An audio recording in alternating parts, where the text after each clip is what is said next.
क्योंकि तुम्हारी संख्या का, तुम्हारी भक्ति का, तुम्हारे भाव का और तुम्हारे विश्वास का कोई मूल्य नहीं हो सकता कि तुम कितनी संख्या में आओगे, कितने आंकड़े में आओगे और कितने प्रभाव।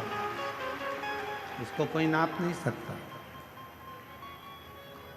तुम ताव में नहीं आए हो, तुम भाव में आए। ताव में आते तो थोड़े बहुत आते, भाव में आए हो इसलिए लाखों की संख्या में आए।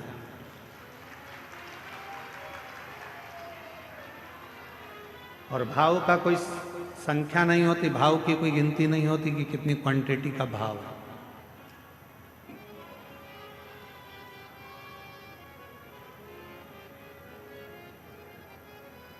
कौशल्या जी मैया शिव जी की परम उपासक थी। इतनी आराधना मां कौशल्या जी करती थी, भगवान शंकर की इतनी उपासना करती थी कि शंकर की भक्ति को वो भाव से करते थे, उसमें कोई दिखावा नहीं था। आज सबसे ज्यादा यदि कहीं विडंबना है तो दिखावे की। थोड़ा धन आया तो हम दिखावा करने लगते हैं, गाड़ी आ गई तो दिखावा करने लगते हैं, थोड़ी सुंदरता परमात्मा ने दे दी तो हम दिखावा करने लगते हैं, थोड़ा विद्वान हम बन गए, विद्वत्ता आ गई तो हम दिखावा करने लगते हैं, कुछ लोग हमारे साथ आकर खड़े हो गए तो हम दिखावा करने लगते हैं कि मेरे साथ ये। कभी दिखावा मत करो। दिखावा करने वाला व्यक्ति कभी सफलता की सीढ़ी नहीं चढ़ पाएगा, कभी। आप जितना बन सकता है भीतर से, जरूरी नहीं है कि आप किसी को दिखाओगे। मस्तक पर चंदन का तिलक लगाओगे तो शंकर के भक्त कहलाओगे, बड़ी बड़ी जटाएं बनाओगे तो भक्त कहलाओगे, घर छोड़ दोगे तो भक्त कहलाओगे, अपना परिवार छोड़ दोगे तो भक्त कहलाओगे। जरूरी ये नहीं है कि आप सब कुछ छोड़कर शिव के भक्त कहलाओगे।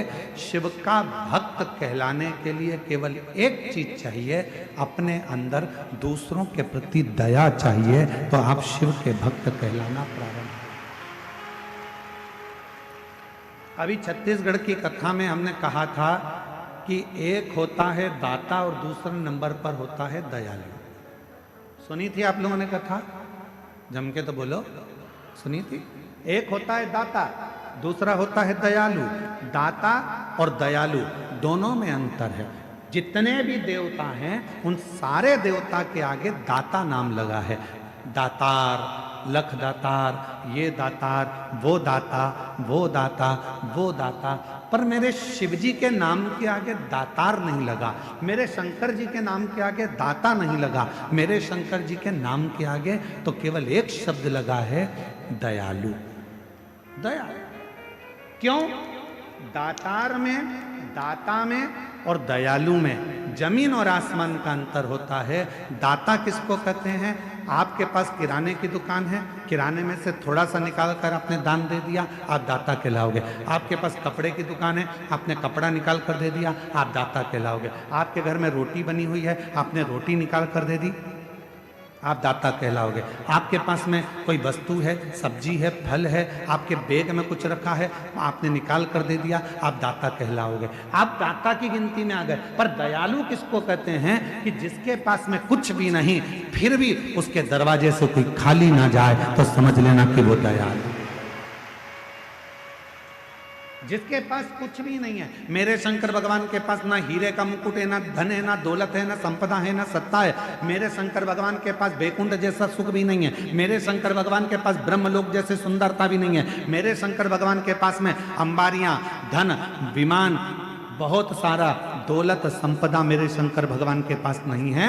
उनके घर में तो दरवाजा भी नहीं है। मेरे शंकर भगवान के यहाँ तो खिड़की भी नहीं है। मेरे शंकर भगवान के यहाँ कुछ भी नहीं है। उसके बाद भी रावण जैसा भी अगर मांगने के लिए आता है तो खाली नहीं जाता है, तो दयालु है शिव। भस्मासुर जैसा आता है तो खाली नहीं जाता, दयालु है शिव। अंधकासुर जैसा आता है तो खाली नहीं जाता, दयालु है शिव। मार्कंडे बाबा जैसे आते हैं तो खाली नहीं जाते, दयालु है शिव। शिव के पास कुछ भी नहीं है पर खाली नहीं भेजते। आप देवघर में आए हो, देवघर की पवित्र धरा पर आए हो, बाबा दयालु के दरवाजे पर आप पहुंचे हो, मेरे दातार के दरवाजे पर आप पहुंचे हो, मेरे बाबा के दरवाजे पर आप पहुंचे हो, तो वैद्यनाथ की धरा पर यदि आप आए हो तो मेरा वैद्यनाथ बाबा दयालु है और ये निश्चित है उसके पास कुछ भी नहीं होगा तो भी तुम्हें खाली नहीं भेजेगा, कुछ ना कुछ देकर जरूर।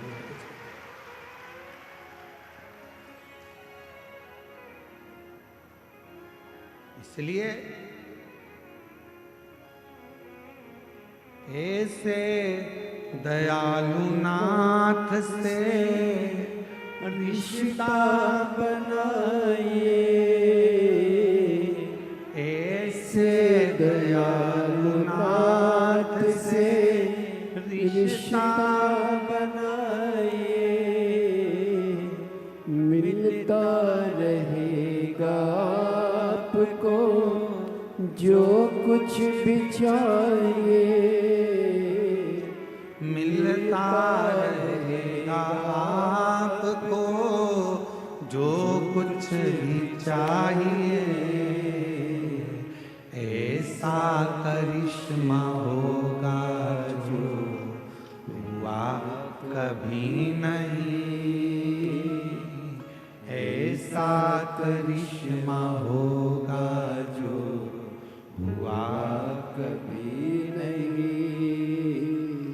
मांगा है भोलेनाथ से वरदान एक ही, मांगा है भोलेनाथ से वरदान एक ही, तेरी कृपा बनी रहे जब तक है जिंदगी, तेरी कृपा बनी रहे जब तक है जिंदगी। अब लाइन पर ध्यान देना, ऐसे दयालु नाथ से रिश्ता बनाइए, नाम है दयालु नाथ, वेदनाथ, विश्वनाथ, सोमनाथ, केदारनाथ, ऐसे दयालु नाथ से रिश्ता बनाइए, मिलता रहेगा आपको जो कुछ भी चाहिए। अगर रिश्ता बन गया दयालु से और दयालु के दरवाजे पर यदि आप पहुंच गए तो खाली तो नहीं जाओगे, क्योंकि वह दिए बिना भेजता नहीं है।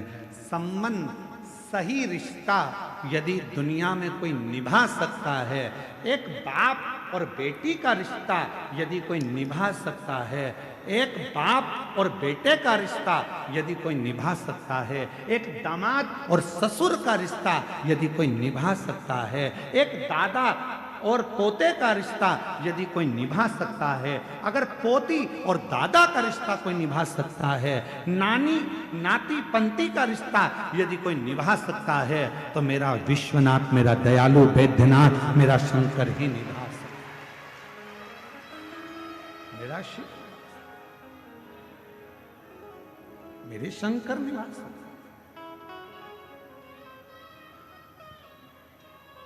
उठाओ पूरे पुराण, जितने शास्त्र उठा सकते हो सारे शास्त्र उठाओ, और 33 कोटि देवताओं की लिस्ट में कोई एक देवता बता दो जिसने अपनी बेटी का कन्यादान करा। केवल एक, 33 कोटि देवता में केवल देव अधिदेव महादेव ऐसे हैं जिन्होंने अपनी बेटी अशोक सुंदरी का कन्यादान अपने हाथों से कर कर बेटी को विदा। 33 कोटि देवताओं की लिस्ट बनाओ और उसमें निकालो कि देवता कोई दादा बने हो तो भगवान शंकर दादा भी बने हैं। भगवान गणेश जी के पुत्र शुभ लाभ हुए, पर दादा भी बने हैं। शुभ लाभ के पुत्र अमोद प्रमोद हुए, पर दादा बने हैं भगवान। जरा विचार करिए कितना बड़ा रिश्ता मेरे शिव निभाते हैं। और बेटी ने कहा था अशोक सुंदरी ने, काशी की कथा है, काशी के एक वृक्ष के नीचे बैठकर अशोक सुंदरी ने अपने पिता भगवान देवाधिदेव महादेव से कहा था, पिताजी मेरी शादी हो रही है, आप मुझे विदा कर रहे हैं, आप मुझे कन्यादान में कुछ दोगे नहीं? शंकर भगवान ने कुबेर को डमरू बजाकर बुला लिया और कुबेर को खड़ा कर दिया कि कुबेर मेरी बेटी के कन्यादान में जो इसको चाहिए सब दे देना। कुबेर डमरू बजाते से ही कुबेर आकर खड़े हो गए और कुबेर से भगवान शंकर कह रहे हैं, मेरी बेटी अशोक सुंदरी के कन्यादान में, इसकी विदाई में जो इसको चाहिए, जो लिस्ट दे, सारा सामान निकाल दे, क्योंकि मेरी बेटी की शादी है और वो विदा हो रही है। अशोक सुंदरी ने हाथ जोड़कर कहा, पिताजी कभी कोई बेटी ये नहीं चाहती कि उसका बाप जब अपनी बेटी की शादी करे तो दूसरे से मांग कर करे। बाप की जितनी सामर्थ्यता हो बेटी चाहती है बस बाप उतने में शिक्षित। बेटी कभी अपने पिता को कर्ज में नहीं देखना चाहती, बेटी कभी अपने बाप को कर्जे में नहीं देखना चाहती।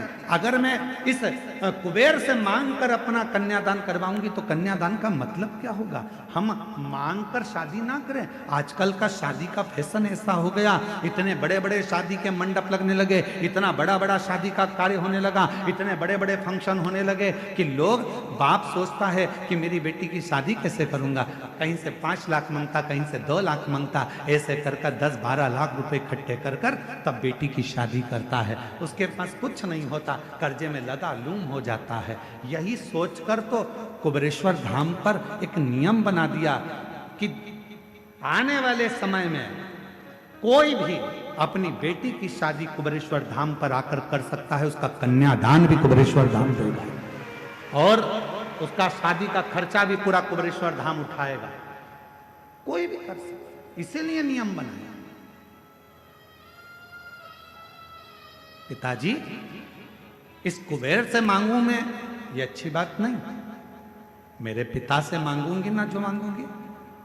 शंकर भगवान ने अपनी बेटी अशोक सुंदरी को गले लगाकर कहा, मांग, तुझे कन्यादान में क्या दूं, तेरी विदाई में मैं तुझको क्या दूं बेटी, मांग ले।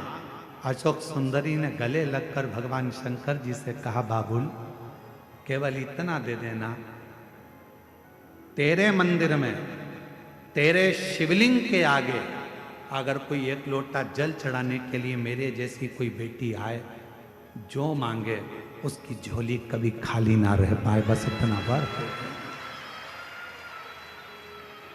बस इतना। इसलिए ये व्यासपीठ आपके सामने बार बार कहती है कि सारी समस्या का हल 1 लोटा जल। ये व्यासपीठ कहती है अगर कोई स्त्री, कोई नारी, कोई पुरुष, कोई बेटा, कोई बेटी, अगर जिंदगी में कोई बुजुर्ग भी है और उसके जीवन में तकलीफ चल रही है, दुख चल रहा है, कष्ट चल रही है, बीमारी से घिर गया है, बहुत बड़ा टेंशन सामने आकर खड़ा हो गया है, तुम हिम्मत मत हारना, तुम किसी के दरवाजे पर जाकर रोना मत ही, घर में से 1 लोटा जल भरना और आपके घर के पास में जो शंकर जी का मंदिर है वहां रोज जाना चालू कर देना। 15 दिन 20 दिन में तेरा दुख मिटना प्रारंभ हो जाएगा। वो हाथ पकड़ लेगा। शिव जी ने वचन दिया अशोक सुंदरी को, हे अशोक सुंदरी सुन, तू मेरी बेटी है, उसी तरह इस मृत्यु लोक में जन्म लेने वाला एक पुरुष, एक स्त्री मेरा बेटा और बेटी कहलाएंगे। जो नारी, जो पुरुष, जो बेटा बेटी मेरे दरवाजे पर आएगा और 1 लोटा जल समर्पित करेगा, वो जिंदगी में अशोक सुंदरी जैसे मैंने तुझे खाली नहीं भेजा, वैसे वो भी मेरे दरवाजे से कभी खाली नहीं जाएगा। इसलिए इस लाइन को याद रखना, ऐसे दयालु नाथ से रिश्ता बनाइए, ऐसे दयालु नाथ से रिश्ता बनाइए, मिलता रहेगा को जो कुछ भी चाहिए मिलता रहेगा। आपको जो कुछ भी चाहिए और ऐसा करिश्मा होगा जो हुआ कभी नहीं, ऐसा करिश्मा होगा जो हुआ कभी नहीं। मांगा है भोलेनाथ से वरदान एक ही मांगा है, भोलेनाथ से वरदान एक ही। तेरी कृपा बनी रहे जब तक है जिंदगी, तेरी कृपा बनी रहे जब तक है जिंदगी। बस तू दयालु दातार, तेरा संबंध एक बार मुझसे हो गया। जितनी मेरी जीजियां बैठी हैं और जितने आस्था चैनल पर कथा सुन रहे हो, जितने फेसबुक यूट्यूब पर कथा श्रवण कर रहे हो, जितने मोबाइल पर कथा सुन रहे हो, जितने जितने बाहर बैठकर, चाहे रोड पर बैठे हो, दुकान पर बैठे हो, पंडाल में बैठे हो, चाहे कहीं पर भी बैठकर कथा का रसतत्व ग्रहण कर रहे हो, आज बाबा के धाम से ये मान कर जाना कि हमारा और शंकर जी का रिश्ता क्या है। शिव जी को आज से अपना पिता मानना और तुम उसकी पुत्री हो जाना, संबंध फिर देखो बने। एक बाप और बेटी का रिश्ता सबसे प्रबल रिश्ता होता है, सबसे प्रबल रिश्ता।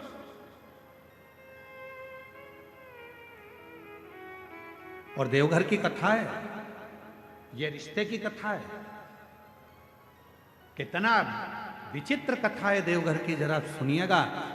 शायद बाबा वैद्यनाथ की कथा आपने सुनी कि नहीं सुनी हमको नहीं मालूम, पर आज अगर मौका मिला है तो इस कथा को जरूर सुनो। क्या रिश्ता था। मां कौशल्या जी ने सुकौशल जी और अमृत प्रभा जी, कौशल्या जी के पिताजी और माताजी ने कौशल्या जी को शंकर की आराधना करना सिखाया था।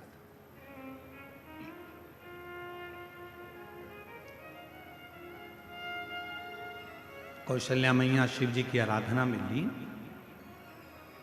कहते हैं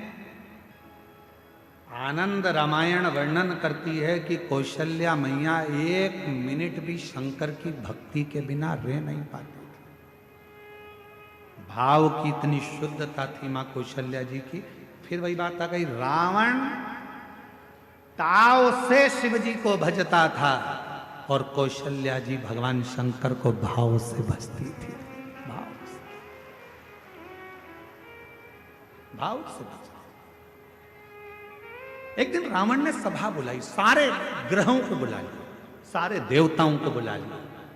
रावण की लंका में सभा लगी हुई है, बड़े बड़े देवता बैठे हुए हैं, ग्रह बैठे, नाग, किन्नर, गंधर्व, अप्सरा, देवता, दानव, सब उस सभा में बैठे हुए थे। सब उस सभा में बैठे हुए हैं और उस सभा में चारों तरफ सब लोग बैठे हुए हैं। और उस सभा में लंकापति रावण ने ऊंची आवाज कर कर कहा कि बताओ मेरे प्राण कैसे छूटेंगे, मेरी मृत्यु कैसे होगी। बड़े बड़े विद्वान बैठे थे, बड़े बड़े सभासद बैठे थे, बहुत देवता, गंधर्व, किन्नर, अप्सरा, पशु पक्षी सब उस सभा में बैठे हैं, असुर सुर सब उस सभा में। मेरे प्राण कैसे जाएंगे बताया जाए, कैसे मरूंगा मैं बताओ। तब किसी ने नहीं बताया। रावण को क्रोध आ गया तो सबको बंदी बनाने लगा। बंदी, अगर नहीं मालूम पड़ा तो मैं तुम्हें बंदी बना लूं। तब ग्रहों में ग्रह, सारे ग्रहों ने रावण से कहा, रावण तुम्हारी मृत्यु कौशल देश के राजा सुकौशल जी की जो लड़की है कौशल्या, उन कौशल्या माता के गर्भ से एक बड़ा विद्वान शूरवान एक पुत्र पैदा होगा, जन्म लेगा। उस बेटे के द्वारा तुम्हारे प्राण छूटेंगे। अब तो रावण को गुस्सा आ गया, कौशल नरेश सुकौशल की लड़की कौशल्या और कौशल्या का बेटा राम मुझे मारेगा। हाँ। रावण ने सभा को विराम दिया, अपने गुप्तचरों को बुलाया, मेरी मृत्यु नहीं होना चाहिए, उसके लिए क्या करा जाए। एक ही काम है, कौशल्या को अपने यहां ले आ। जब लंका में माता कौशल्या आ जाएगी, कौशल्या अगर लंका में पहुंच गई तो उसकी कोई संतान नहीं होगी, संतान नहीं होगी तो तुम मरोगे नहीं। रावण ने उसी समय पर अपनी सेना तैयार कर कर कौशल राज्य में पहुंच गया और सुकौशल राजा के पास जाकर रावण ने हाथ जोड़कर प्रणाम किया।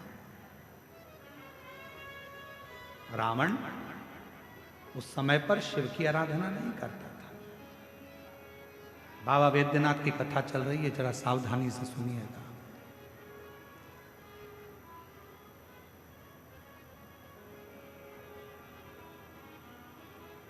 रावण उस समय शिव की आराधना नहीं करता था। सुकौशल जी ने देखा कि लंका का राजा रावण आया है, बड़ा प्रबल वीर, लंकेश आइए। कैसे आना हुआ? सुकौशल जी ने जब पूछा तो रावण ने कहा कि हमको आपकी बेटी कौशल्या चाहिए। आप अपनी पुत्री कौशल्या को लंका ले जाने की आदेश दें। सुकौशल जी मुस्कुराकर बोले कि बेटी हमारी है,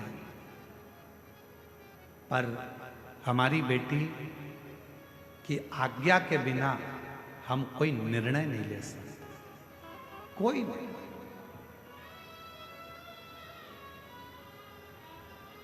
मेरी बेटी की आज्ञा के बिना मैं कोई निर्णय नहीं ले सकता।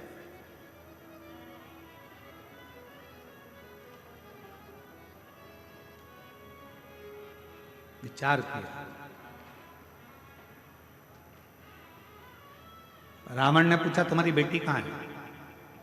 सुकौशल जी बोले बस शंकर की भक्ति करती है तो अभी शिवालय से आ रही होगी। जो सामने से बेटी को आते हुए देखा तो कौशल्या इतनी सुंदर थी, माता कौशल्या इतनी सरल थी, माता कौशल्या।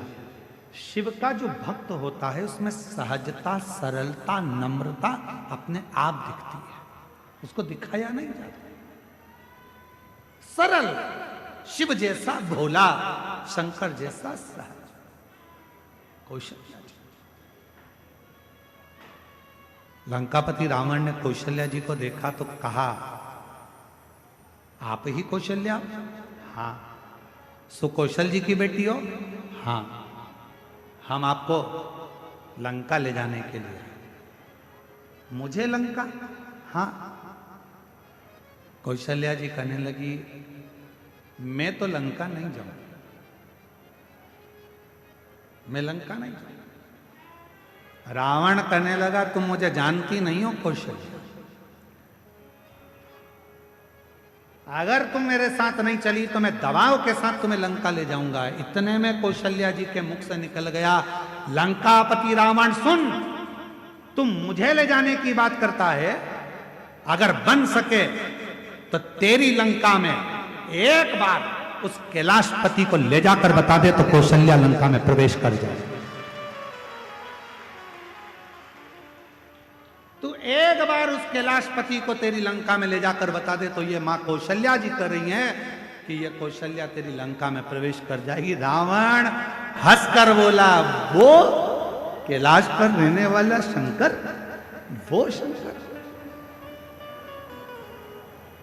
अगर तुम बोलती कि विष्णु जी को लेकर जाओ तो बड़ी बात थी, तुम कहती कि ब्रह्मा जी को लेकर जाओ तो बड़ी बात थी, शंकर जी तो मैं अभी उनको लेकर आ और रावण गया देवाधिदेव महादेव की आराधना में बैठ गया, साधना में बैठ गया।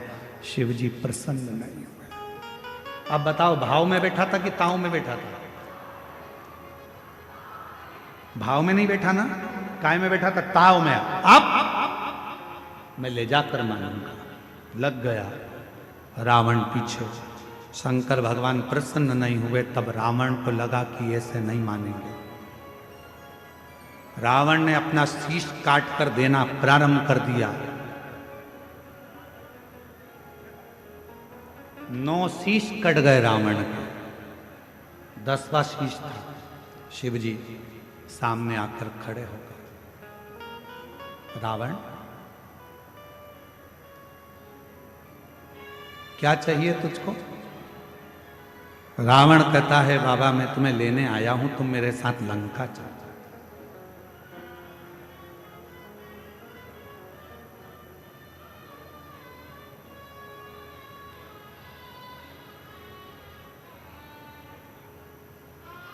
शिव जी कहने लगे, ऐसे तो मैं लंका जा नहीं सकता। मैं लंका ऐसे जा नहीं सकता, चलना तो पड़ेगा। रावण जिद पर अड़ गया। तब देवाधिदेव महादेव ने मां पार्वती जी से जाकर कहा कि लंकापति रावण मुझे लेने के लिए आया। शिव जी कहते हैं कि मैं नहीं जा सकता, मैं जानता हूं, पर पार्वती तुम बताओ क्या करें? जगत जननी जगदम्बा पार्वती जी ने कहा, प्रभु आप इस कैलाश को छोड़कर, इस भूमि को छोड़कर आप लंका नहीं जाओगे। तब भगवान शंकर जी ने कहा, कुछ तो करना पड़ेगा। पार्वती जी कहती हैं, आप जानो क्या करना है। शिव जी ने रावण से कहा, मैं खुद तो नहीं जा सकता, पर मेरा ये स्वरूप एक शिवलिंग के रूप में तुझे देता हूं, तू इसको लेकर चल जा। तू लेकर चल। शिवलिंग मेरा स्वरूप है, लेकर जा।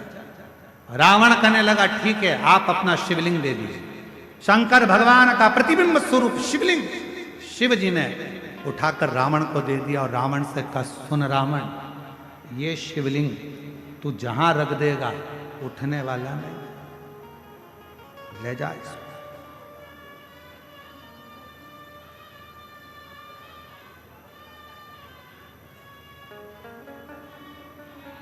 सूचना मिल गई मां पार्वती को।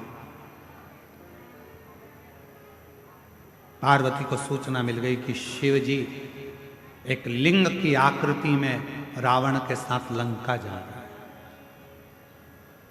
रावण के साथ लंका, शिवलिंग। पार्वती की आंखों से जल बहने लगा। शिव जी ने पूछा, पार्वती तू रो रही है? तेरी आंखों में जल भरा है? हाँ। क्यों? जो मेरे हृदय में विराजमान था वो आज शिवलिंग की आकृति धारण कर कर लंका जा रहा है। ये शिवलिंग तो मेरा दिल है, मेरे हृदय में शिवलिंग है, और तुम उसको लंका भेज रहे हो।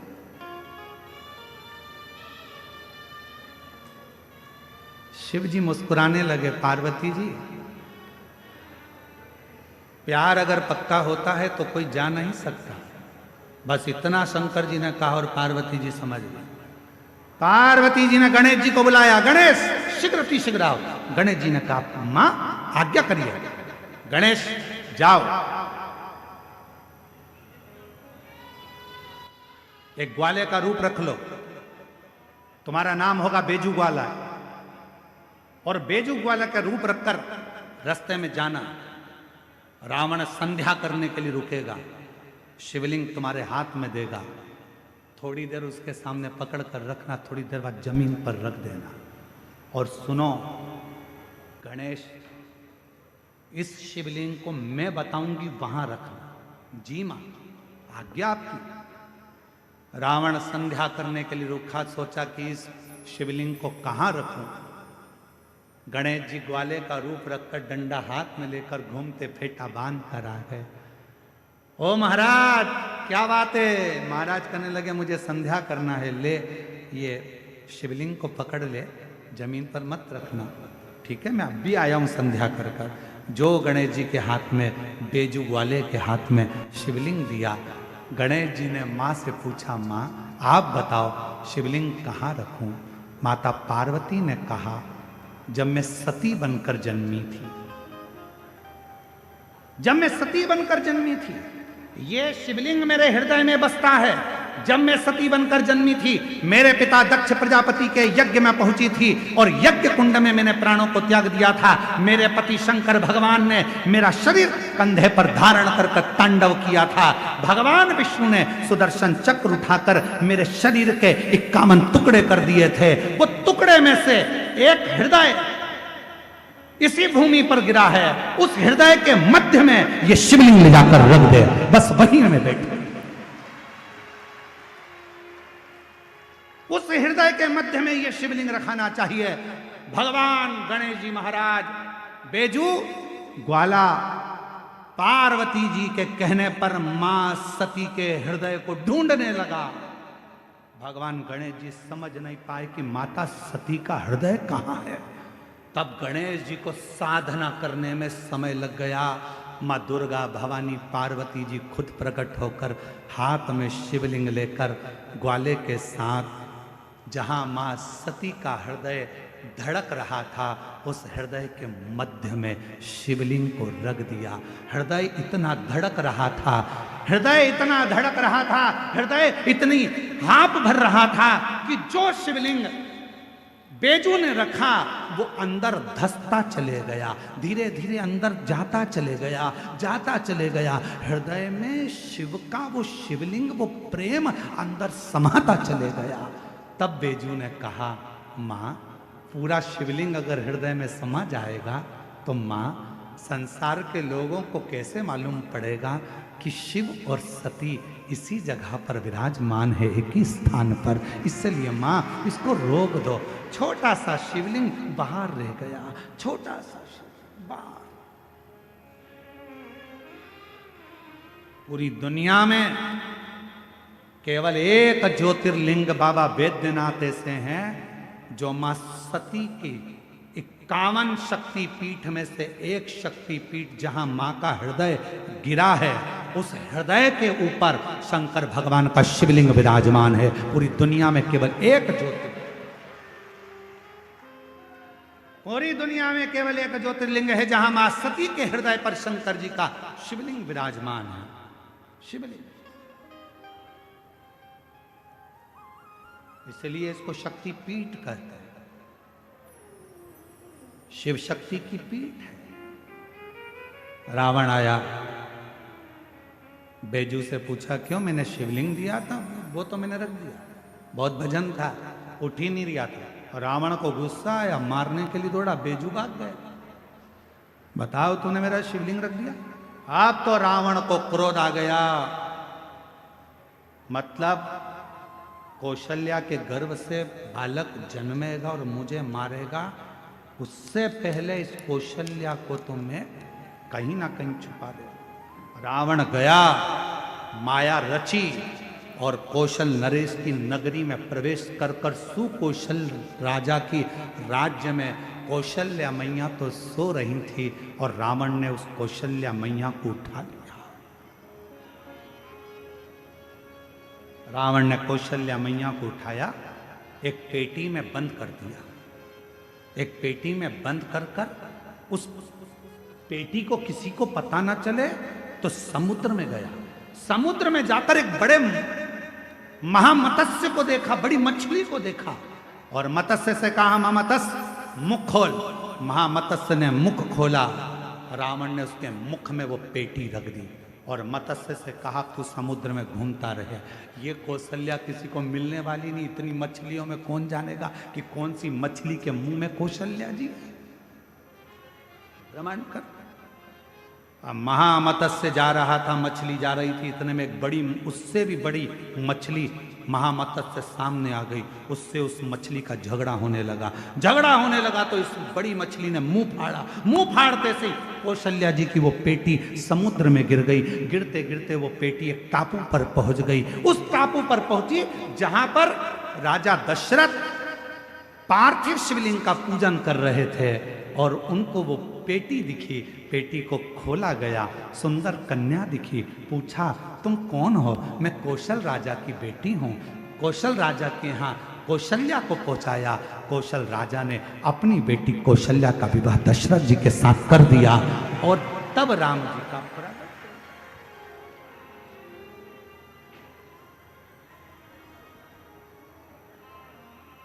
सहज कहां?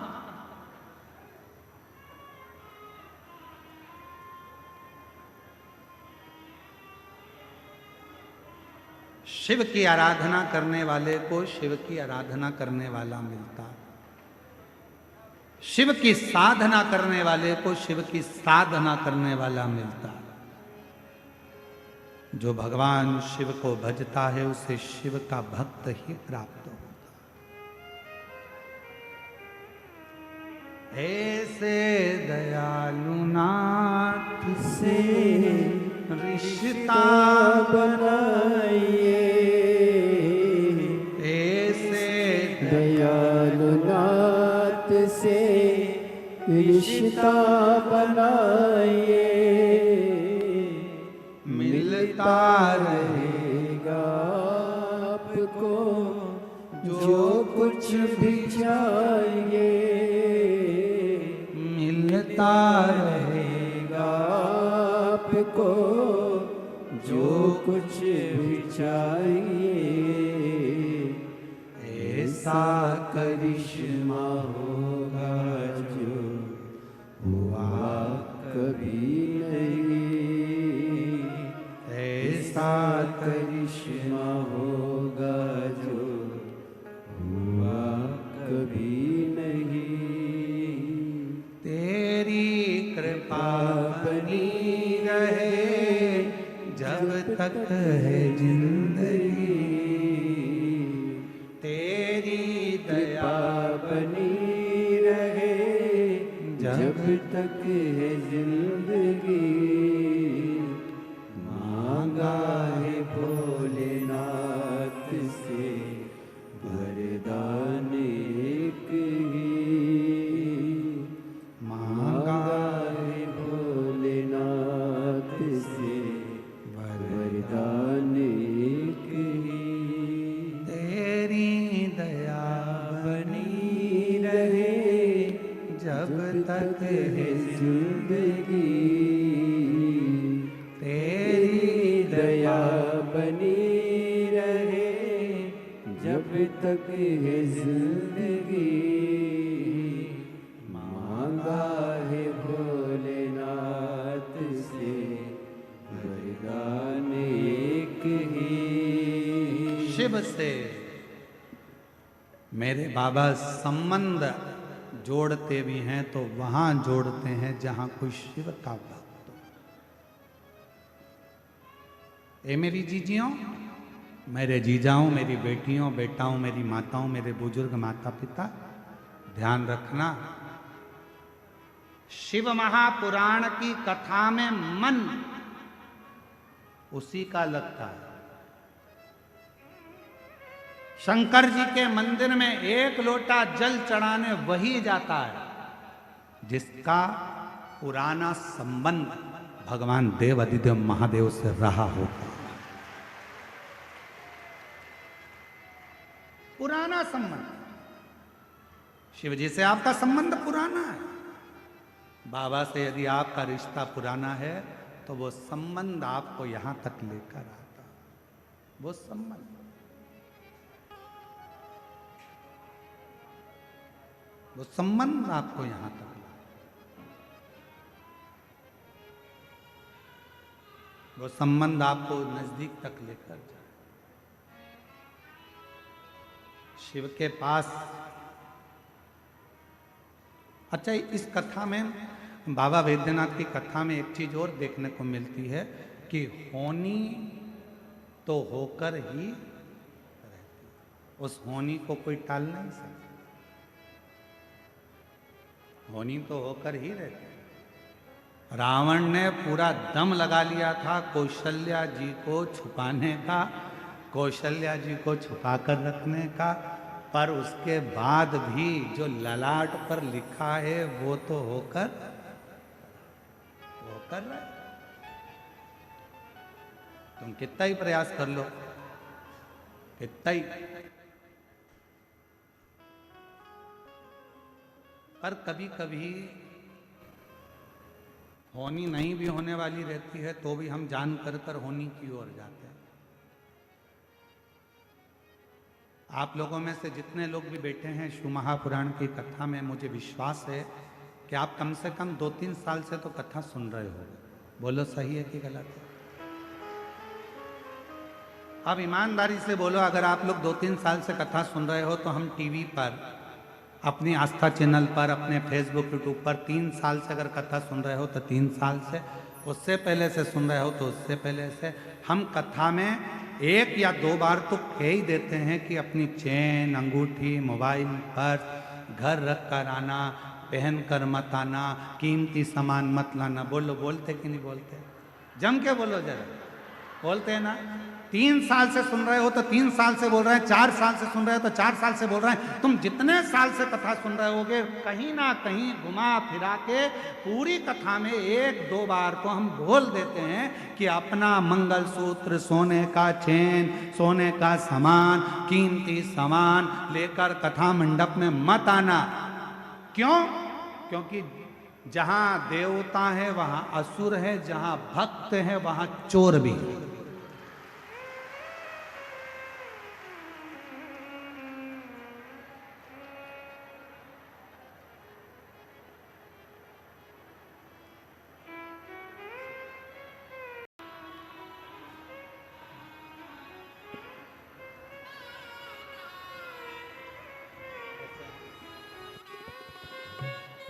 हेलो, जय जय श्री राधे। हमारे बीच में श्री गोपाल आर्या जी पधारे हैं, राष्ट्रीय स्वयं सेवक संघ के प्रचारक। पर्यावरण के प्रति इनका अगाध प्रेम एवं आज जनजाति दिवस के पावन उपलक्ष्य में हमारे बीच में पधारे। एक बार जोरदार ताली बजाकर स्वागत करें। और साथ में श्री मंडल मुर्मू जी पधारे हैं।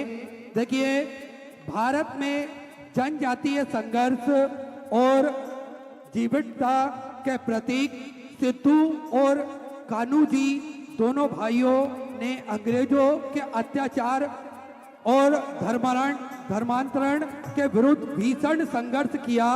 आज उनके वंशज श्री मंडल मुर्मू जी हमारे मध्य जनजातीय गौरव दिवस के पावन उपलक्ष्य पर शुभकामनाएं देने एवं पूज्य गुरुदेव से आशीर्वाद प्राप्त करने पधारे। एक बार जोरदार ताली बजाकर स्वागत करें।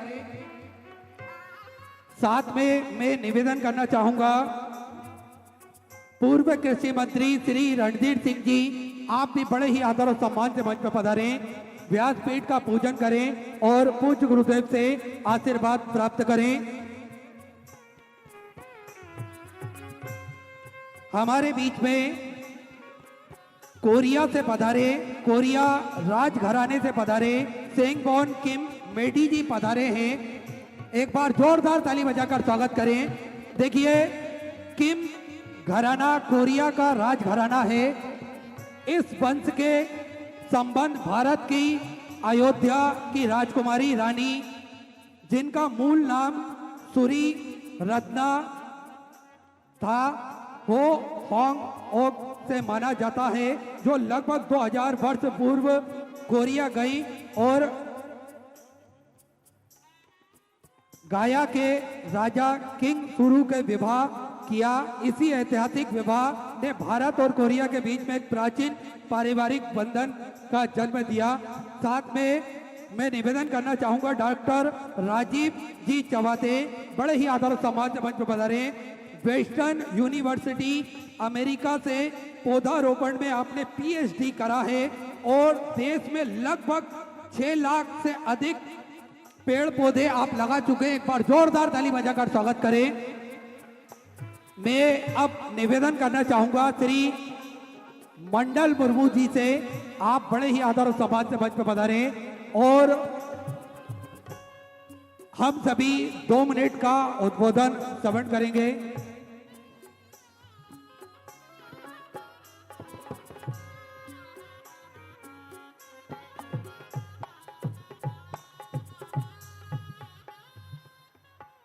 दो मिनट का उद्बोधन हम सभी श्रवण करेंगे आदरणीय श्री मंडल मुर्मू जी के मुखारबिंद से।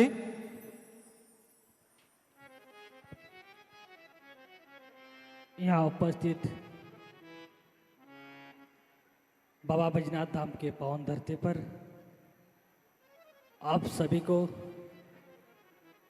अपनी ओर से हार्दिक अभिनंदन जोहार करते हैं। साथ ही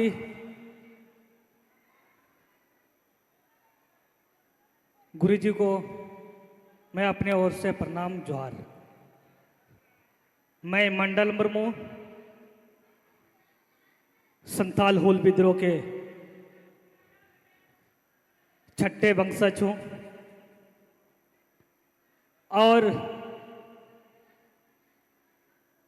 आज़ादी मिलने के बाद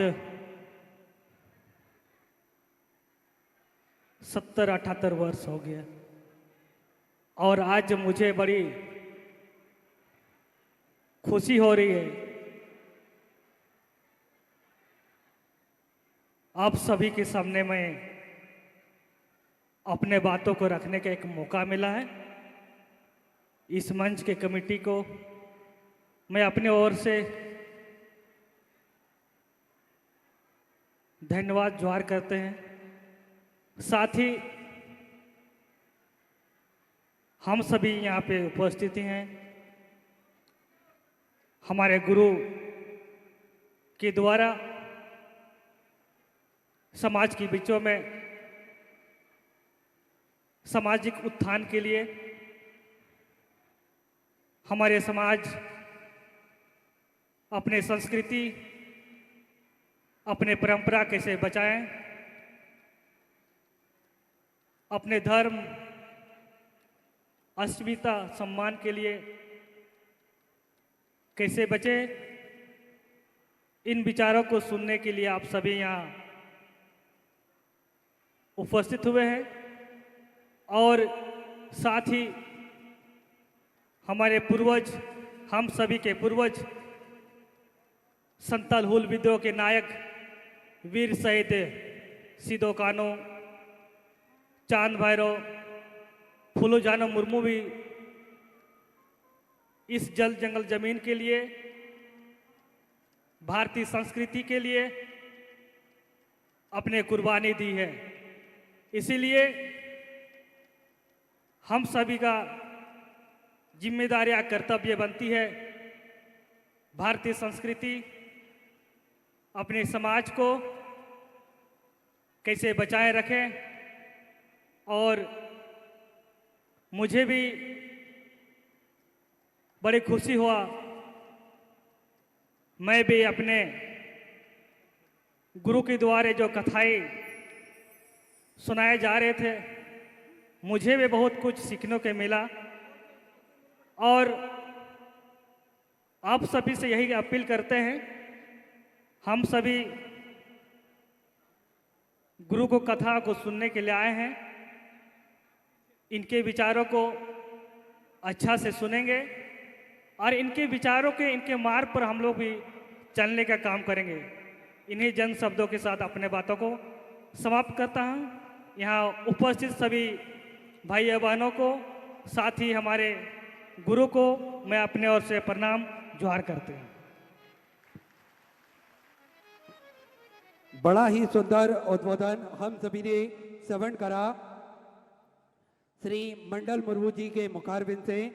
अब मैं बड़े ही आदर और सम्मान से मंच पर बुलाना चाहूंगा राष्ट्रीय स्वयं सेवक संघ के प्रचारक श्री गोपाल आर्या जी, बड़े ही आदर और सम्मान से पधारे और हम सभी को 2 मिनट का उद्बोधन प्रदान करेंगे।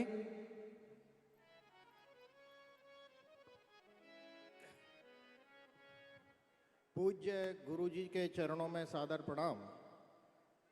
आज मुझे यहाँ इतने बड़े जन सैलाब के समक्ष पूज्य गुरुजी ने आने का अवसर दिया, मैं उसके लिए बहुत बहुत धन्यवाद देना चाहता हूँ। मैं सबसे 3 बातें कहना चाहता हूँ।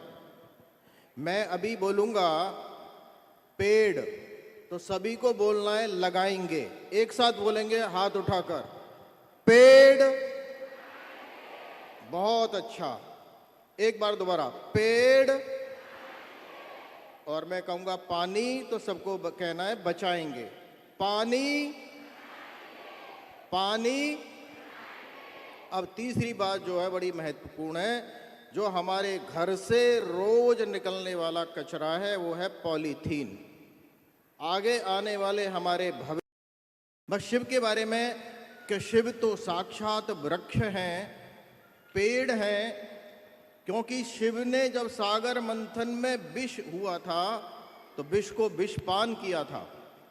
आज ये हमारे पेड़ हमसे निकलने वाले विष को, यानी हमारी कार्बन डाइऑक्साइड को पीते हैं।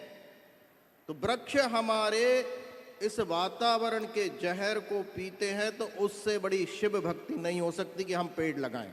और इसलिए मेरा सबसे निवेदन है कि एक पेड़ अपनी माँ के नाम, एक पेड़ देश के नाम, या एक पेड़ शिव के नाम लगाएंगे तो शिव भक्ति का सबसे बड़ा महात्म्य और आपको पुण्य मिलेगा।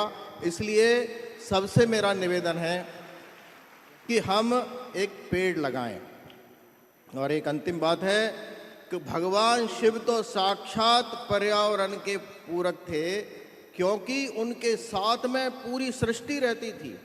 गले में शिव है तो सिर पर चंद्रमा है, साथ में नदिया है, तो यानी पूरी सृष्टि का हर उनके साथ में है।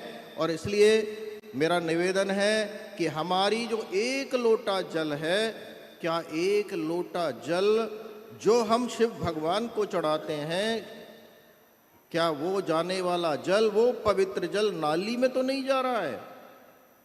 तो क्या हमारे मंदिर में उस नाली के जल को अगर हम पेड़ पौधों के लिए लगाएंगे, तो आप सोच लीजिए कि ये अगर अपने देश में 100 करोड़ लोग एक लोटा जल भी देते हैं, उसका मतलब होता है 85 करोड़ लीटर पानी हमने पेड़ों को पिला दिया शिव के नाम पर। और इसलिए हम संकल्प करें कि एक लोटा शिव को जल चढ़ाएंगे तो एक लोटा पेड़ को भी जल चढ़ाएंगे। तो मुझे लगता है कि जिस देश में 422 पेड़ प्रति व्यक्ति होने चाहिए, आज केवल 28 पेड़ हैं। और इसलिए दिल्ली की एयर क्वालिटी इंडेक्स 400 हो रही है, 50 होना चाहिए। दिल्ली के लोग श्वास में जहर ले रहे हैं। और इसलिए हमको ये विचार करना चाहिए कि क्या हम एक पेड़ माँ के नाम और एक लोटा शिव के नाम पेड़ों को दे सकते हैं। इतना कह के मेरी बात आपके चरणों में, गुरुजी के चरणों में समर्पित करता हूँ। नमस्कार, धन्यवाद। क्षमा चाहूँगा, फिर से मैं गुरुजी से मैं एक बात भूल गया था, क्योंकि हमारे पूर्वज भी जल जंगल जमीन के लिए लड़ाई लड़ी थी। और आज के समय में हम सभी देखते हैं पर्यावरण धीरे धीरे नष्ट किया जा रहा है। इसीलिए गुरुजी से निवेदन है मेरा, लोगों से अपील करें, जल ही जीवन है। पेड़ से हमें शुद्ध हवा मिलती है। इन चीज़ों कैसे हमें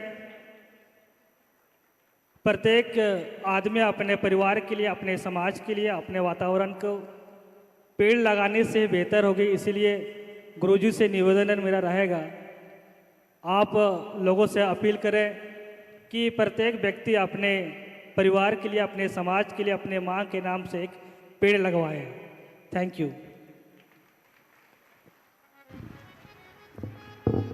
बहुत सुंदर बात है। आज भगवान जनजाति गौरव दिवस के अवसर पर भगवान श्री बिरसा मुंडा जी की 150वीं जयंती के पावन अवसर पर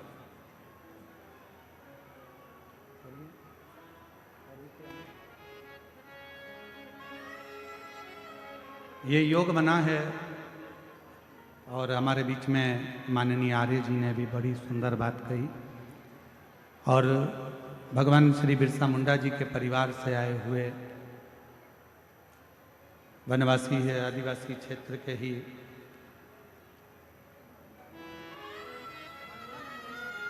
श्री मंडल मुर्मू जी के परिवार से जो आए, उन्होंने वृक्ष के लिए बड़ा सुंदर वर्णन किया। मैं उनको विश्वास दिलाता हूं और साथ में माननीय आर्य जी को भी विश्वास दिलाता हूं। आपका एक लोटा जल जैसे आपने वर्णन किया तो ये पूर्ण तरह से निश्चित होगा और जो 2026 आ रहा है उसकी जो शिवरात्रि है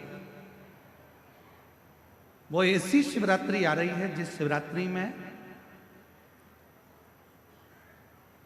अगर 3 दिवस तक घर के अंदर रखकर बेलपत्र के वृक्ष की सेवा कर कर और बेलपत्र को वृक्ष को शिवरात्रि के 2 दिवस में उसको यदि किसी स्थान पर रोपित किया जाएगा, जो व्यक्ति जिस घर से उसको रोपित करेगा, लगाएगा और उस वृक्ष की परवरिश करेगा, उसकी जिंदगी में कभी संपदा की कमी नहीं आएगी। ऐसी शिवरात्रि शायद पहली बार ऐसा योग बन रहा है, तो हम पूर्ण भरोसे के साथ कहते हैं कि विठलेश सेवा समिति कुबेरेश्वर धाम इस शिवरात्रि को हरित शिवरात्रि के रूप में, ग्रीन शिवरात्रि के रूप में मनाएगा। अब की बार जो शिवरात्रि होगी उसको ग्रीन शिवरात्रि के रूप में हम लोग उसको मनाएंगे। और लगभग जितने श्रोता जैसे पार्थिव शिवलिंग का पूजन करते हैं अपने घरों में, लगभग करोड़ों 10 करोड़ से ऊपर शिवभक्त पार्थिव शिवलिंग का पूजन करते हैं। वैसा विश्वास है कि 2026 में जो महाशिवरात्रि फरवरी महीने में जो आ रही है उसको ग्रीन शिवरात्रि के रूप में, हरित क्रांति के रूप में, हरि शिवरात्रि के रूप में हम उसको मनाएंगे। और पूरा भारत ही नहीं, पूरा देश विदेश एक बेलपत्र का वृक्ष जरूर लगाएगा और करोड़ों वृक्ष इस पृथ्वी की शोभा बढ़ाएगा। करोड़ों वृक्ष, पूरा विश्व, पूरा भारत देश इस ग्रीन शिवरात्रि से जुड़ेगा और वृक्षारोपण करेगा। लगभग करोड़ों वृक्ष एक ही दिन में शिवरात्रि के पावन अवसर पर, जैसे हमारे आज बिरसा मुंडा जी की इस पवित्र, भगवान श्री बिरसा मुंडा जी की पवित्र 150वीं जयंती के अवसर पर उन्होंने कहा था जल, जंगल और जमीन, इन तीनों को बचाना। तो अगर वृक्षारोपण होता है और माननीय आर्य जी ने भी कहा कि 1 लोटा जल चढ़े तो शिव पर भी चढ़े और वृक्ष पर भी चढ़े, तो वो पूरी प्रकृति को हरा भरा रखेंगे। आप लोग साथ दोगे ना? जम के बोलो जरा, तैयार हो सब एक पेड़ लगाने को बड़े आनंद के साथ? तो उस वृक्ष को ऐसे ही नहीं लगाना है। शिवरात्रि पर जो वृक्ष लगाया जाएगा पहले उसको अपनी बेटी की तरह परवरिश करना है, घर के अंदर लाकर 3 दिन तक। और पूरा क्रम शंकर जी के साथ जैसे बेटी के मंगल विवाह का होता है, ऐसा शिव के साथ में पाणी ग्रहण संस्कार का भाव रखकर उसका खूब पोषण कर कर और फिर शिवरात्रि के दिन बाबा देव अधिदेव महादेव से कामना कर कर कि बाबा मेरी सुख समृद्धि लक्ष्मी वृद्धि करना, वैभव देना। जैसे जैसे ये वृक्ष बढ़ता जाए वैसे हमारे जीवन में संपदा बढ़े, सुख बढ़े। इस भाव से उस वृक्ष को अपने आसपास में लगाकर उसको बड़ा करने का प्रयास। और जल अवश्य, हर हर शिव कथा करें।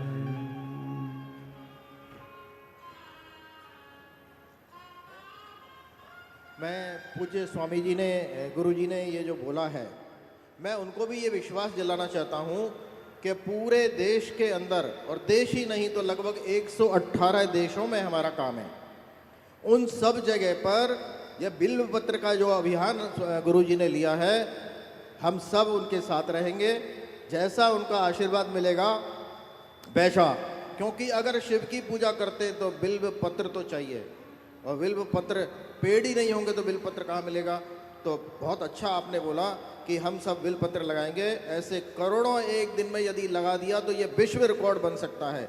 आपका आशीर्वाद होगा तो ऐसा हम एक विश्व रिकॉर्ड बनाने के लिए हम गुरु जी के साथ में हैं, निश्चित रूप से करेंगे। मैं बहुत बहुत आभार और धन्यवाद देना चाहता हूँ। नमस्कार। और एक छोटी सी बात और याद दिलाना चाहता हूँ कि 100 वर्ष हो रहे हैं राष्ट्रीय स्वयंसेवक संघ को। उन्होंने भी अपनी शताब्दी वर्ष में पंच परिवर्तन का विषय लाया है और उस पंच परिवर्तन में भी ये पर्यावरण एक विषय है और उस पर्यावरण में भी एक कुटुंब प्रबोधन है कि रोज अपने कुटुंब में जैसा बताया वैसा हम क्या पानी पेड़ लगा सकते हैं और उसको पानी पिला सकते हैं क्या। इतना ही करके मेरा बात धन्यवाद देता हूँ। नमस्कार, आभार। हर हर महादेव। बोल देवती देव महादेव की और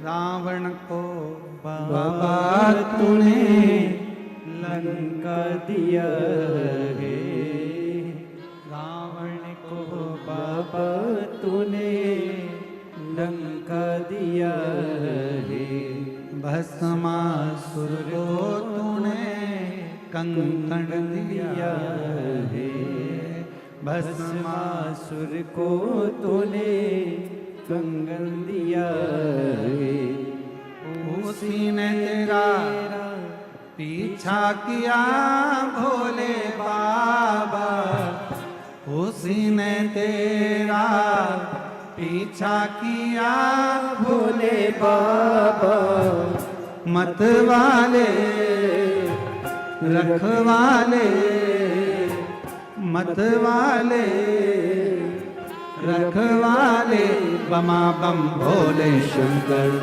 गले में नाग भयंकर, बमा बम भोले शंकर, गले में नाग भयंकर, बमा बम भोले शंकर, गले में नाग भयंकर, बमा बम भोले शंकर, गले में नाग भयंकर, विपदा हमारी हर लो त्रिपुरारी भोले बाबा, विपदा हमारी हर लो त्रिपुरारी भोले बाबा, मत वाले रखे वाले, मत वाले रखे वाले, बमा बम भोले शंकर, गले में नाग भयंकर, बमा बम भोले शंकर, गले में नाग भयंकर।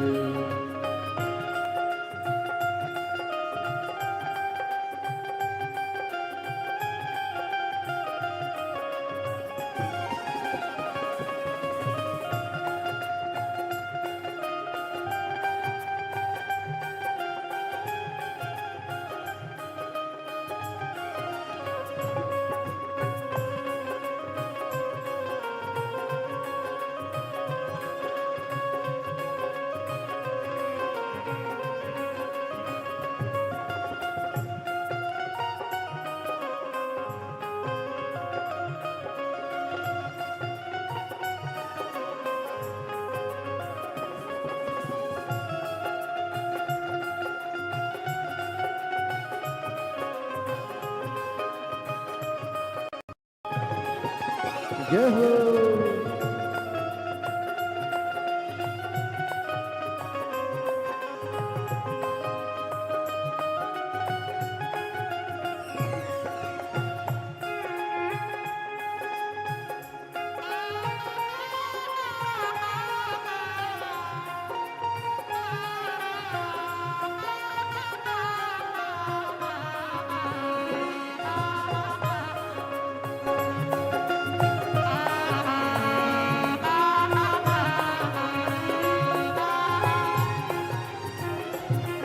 ओ मस्तक पे भोले तूने चंदा सजाया, मस्तक पे भोले तूने चंदा सजाया, कानों में भोले तूने कुंडल सजाया, कानों में भोले तूने कुंडल सजाया, शीश गंगा की धारा लिए भोले बाबा, शीश गंगा की धारा लिए भोले बाबा, मत्ते वाले रखे वाले, मत्ते वाले रखे वाले, बमा बम भोले शंकर, गले में नाग भयंकर, बमा बम भोले शंकर, गले में नाग भयंकर, विपदा हमारी हर लो त्रिपुरारी भोले बाबा,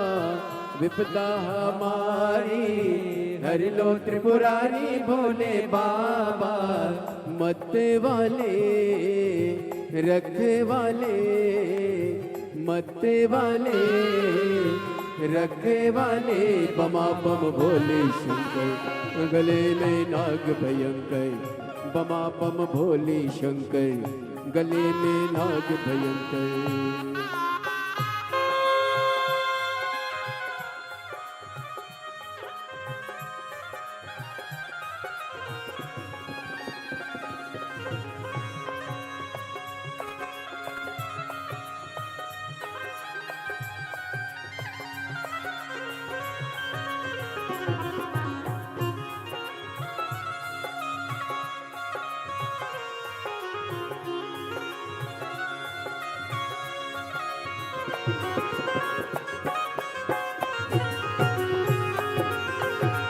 जंबो